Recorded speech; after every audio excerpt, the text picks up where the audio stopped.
this video, we are going to show you how to structure digital assets in Poppy AI. Now, it sounds complicated because in a way it is. So, structuring digital assets is very simple to explain, but can be tricky to execute. So, what do I mean by this? You need a board, right? So, once you have your board, you want to, for the most part, have two groups at most. So, you have your tone group, which is your brand voice, reference group or reference vault, which is your group where you put all the references you have, and you want your content pipeline, which is the the thing that you are working at the moment, and connect them to your Poppy chat, right?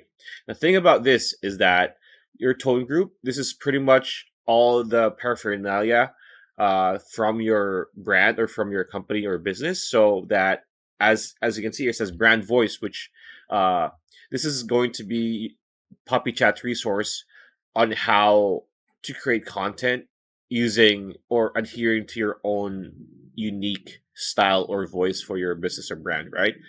Reference Vault is going to be where you're going to put everything that you need, media, so files, PDFs, documents, sheets, Excel sheets, right? Articles, URL links, videos, audio, everything, uh, as a reference while creating a project or creating a product, right?